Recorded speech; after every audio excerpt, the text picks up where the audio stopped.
His Excellency President Herman Van Rompuy, President of the European Council, His Excellency President Ismail Omar Guelleh, President of the Republic of Djibouti, Her Excellency Catherine Ashton, High Representative of the European Union for Foreign Affairs and Security Policy and Vice President of the European Commission, Excellencies, distinguished participants, ladies and gentlemen, I would like to welcome you all to the New Deal Somalia conference in Brussels.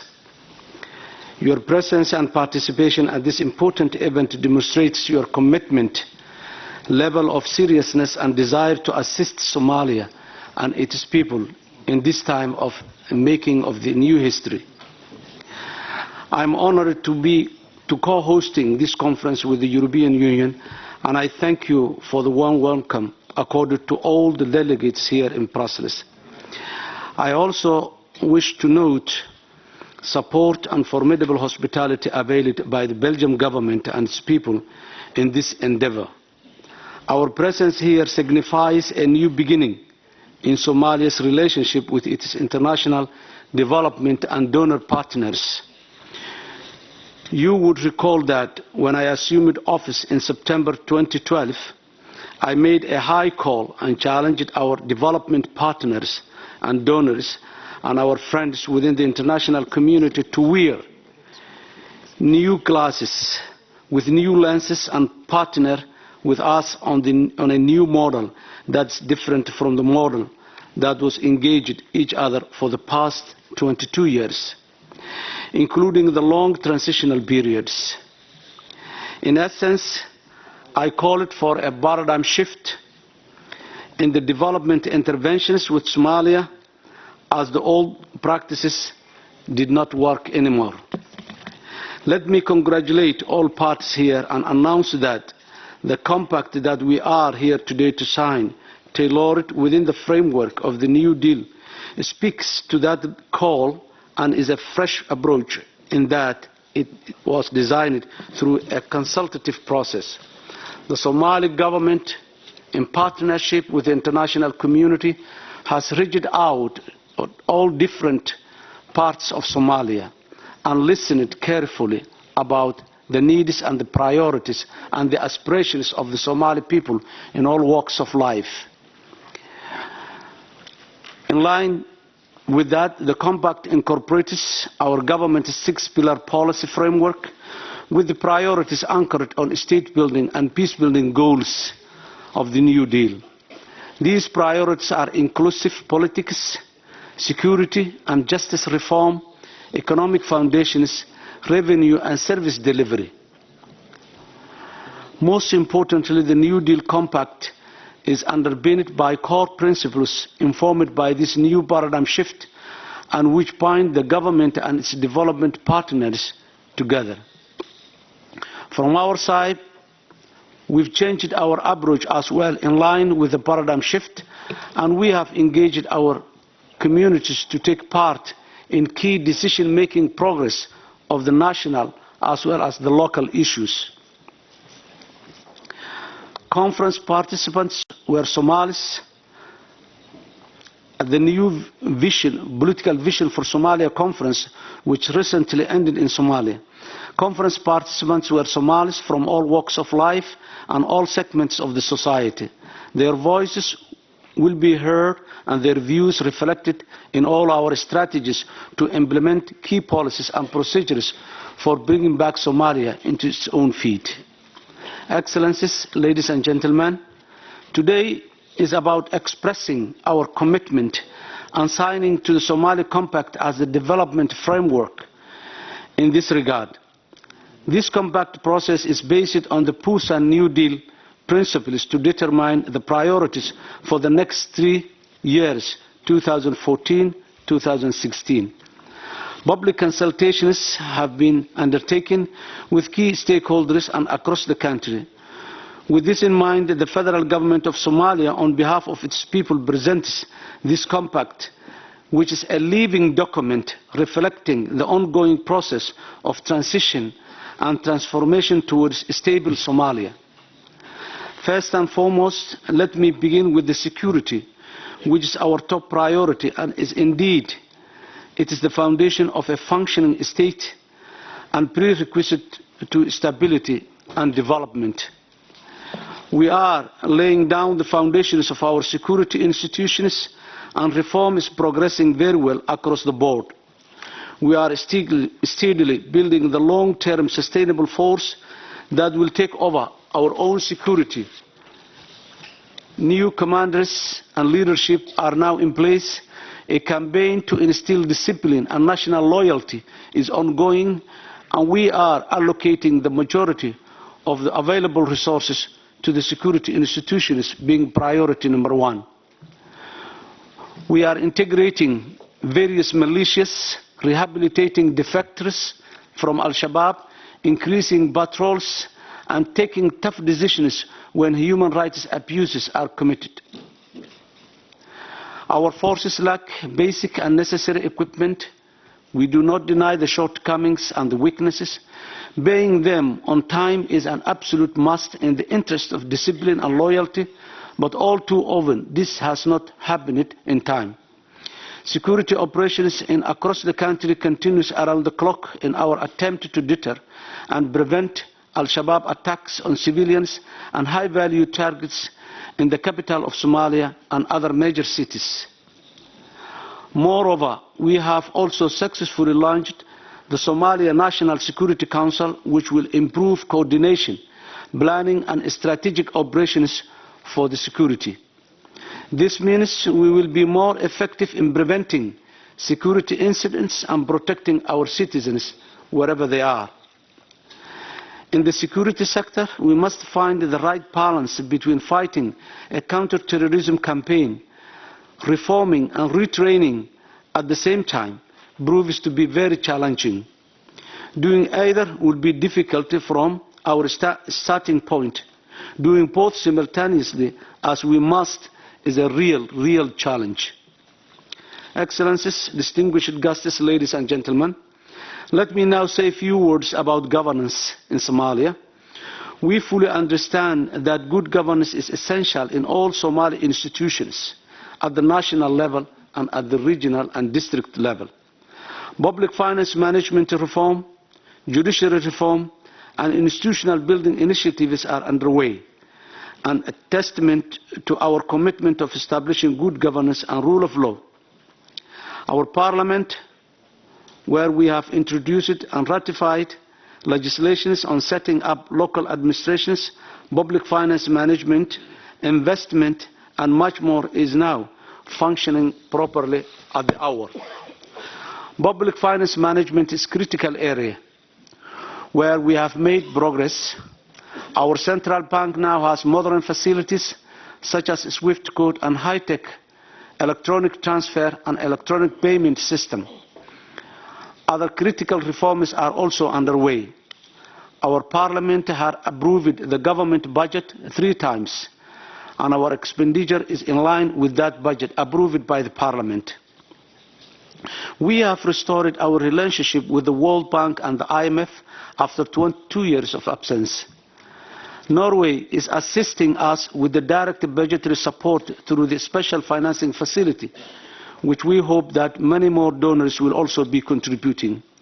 For the first time in Somalia, we have advertised the positions of the Accountant General and the Auditor General in order to get highly competent and professional Somalis based on merit. We have a policy in place that indicates a zero tolerance for corruption. On the other hand, I would like to present to you the political progress that we are making in Somalia. A political solution is the first step in building a stable governance framework in our country. This is why inclusive politics is the first pillar for the compact. It holds everything else together. During our first year in office, we've begun to lay the foundations for the return of effective, stable and representative governance in Somalia, the cornerstone of lasting peace. The New Deal will help us to enlarge, accelerate and deepen all these efforts. But we must be mindful that much more remains to be done. Somalia should possess a fully fledged constitution reflecting a broad national consensus on how we wish to govern ourselves. We must complete the establishment of our federal system and advance the process of democratization through the development of multi-party electoral system that will serve to unite us rather than to divide us. To this end, Parliament has already passed legislation establishing an independent Constitutional Review Commission, Constitutional Review and Implementation Commission, as required by the Provisional Constitution in place. We must move quickly to put in place other critical statutory bodies, including the Boundaries and the Federation Commission and the National Independent Electoral Commission, whose tasks it will be to guide our thinking and to inform our actions in order to complete Somalia's transition to stability, security and democracy. In March this year, my government signed an agreement with the authorities in Puntland, framing our shared commitment to implement a federal system of governance in the country. This agreement must now be translated into institutional merge, deepening governance and social cooperation between the center and the peripheries. In August, we signed an accord that establishes an interim Juba administration in the Juba regions, which also aspires to become a federal member unit in accordance with the Provisional Constitution.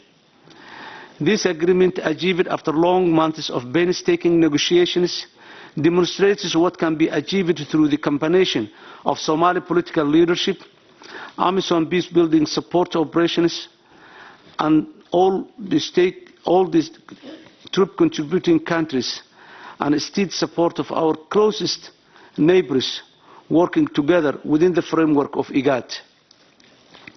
I extend a special thanks to the government of the Federal Democratic Republic of Ethiopia and many good friends, Foreign Minister, and my good friend Foreign Minister Tedros Adhanom in particular, for his tireless effort in bringing those talks to a successful conclusion. Under the terms of Juba Agreement, critical national assets will be restored to the federal government control. Our forces will be integrated into a united command and control, and we will work together to develop an inclusive, representative and permanent authority for the people of that regions. We urge the people and the leadership of Juba regions to sustain their commitment to building peace and good governance, and to set an example of which all Somali people can be proud of. I would like to reiterate here, the new leadership of Juba administration has proven a commitment and seriousness on that direction. We have begun similar processes elsewhere in Somalia, establishing interim administrations in Bay and Bakol, Lower Shabelle, Middle Shabelle, Hiran and Galgaduud regions. We have engaged the authorities in Galmudug and Himen and Heb, as well as Ahl Sunnah wal Jama'ah, to solicit their views and commitment as we pursue to win the goals of peace building and state building across South Central Somalia. Members of Parliament have also played a key role in all of those processes, working with their constituencies and serving as a critical channel of communication between the people of their regions and the federal government. With the good offices of the government of Turkey, we have continued our dialogue with the authorities in Somaliland, underscoring our determination to preserve the unity of both the Somali state and the Somali nation, not by force and coercion, but through negotiation, mutual respect and understanding. Somali unity must be more than a rhetorical device. It must preserve and promote the dignity, equality, legitimate aspirations of all Somali citizens and in all parts of Somalia. By adhering to such principles, we are confident that our dialogue with Somaliland will not only continue, but will eventually bear fruits. These are major milestones, but enormous challenges still lie ahead, challenges that were clearly articulated by participants in the Vision 2016 conference convened earlier this month in Mogadishu, where some of the best minds in the country and from the Somali communities living abroad came together to offer their remarkable experience, insights and expertise in charting the way forward for a stable Somalia. At another major gathering just last week in Mogadishu, respected Somali religious leaders from across the country announced their determination to a future free from intolerance and extremism that has taken root in recent years in Somalia. We welcome all such efforts, and the federal government of Somalia has been playing a facilitating role and accommodating role. And in order to build upon them, we ensure that during the course of daily struggle to rebuild our country, we do not lose sight of the longer-term challenges ahead. We are announcing the Vision 2016 initiative, a concerted effort under my leadership to complete the Constitution, establish the federal system, and prepare the ground for elections in 2016.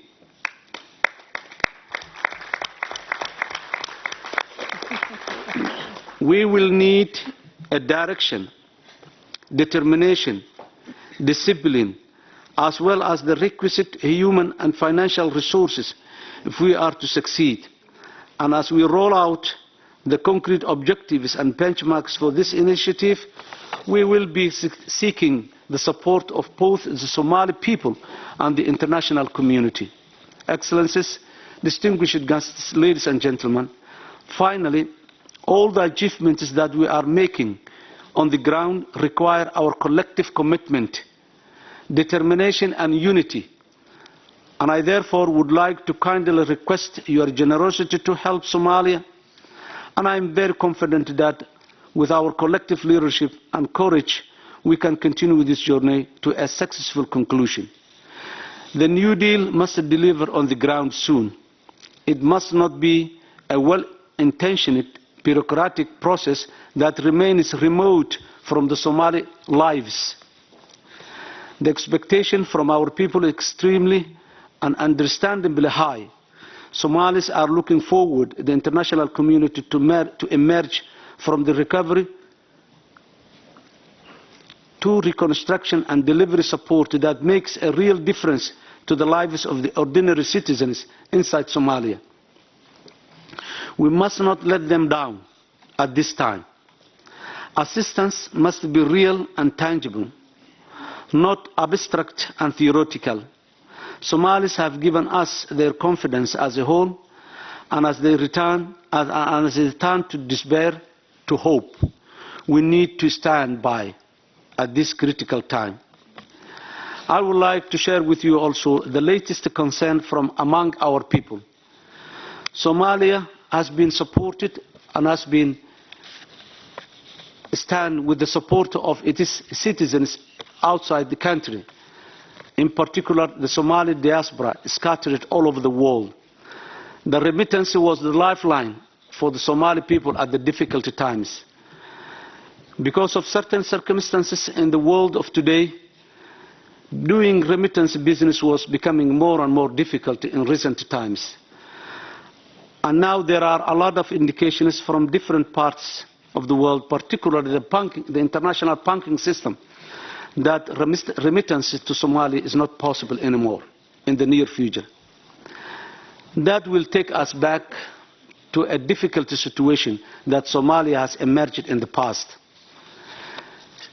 Closing that line of remittance and lacking that precious and important resources to the Somali families will only make Somalia more vulnerable to be on the difficult side, and this will strengthen the evil forces of Al-Shabaab and piracies to recruit many more youngs when they lose the hope from their own brethren in the outside world, let alone the international community. Ladies and gentlemen, let me end with an appeal to you all. Let us rally round to build Somalia together. Let us make sure The compact revolutionizes the international community's approach to a country shattered by a war and ready to enjoy the fruits of peace right now. The best possible legacy of the New Deal is a new Somalia. I thank you.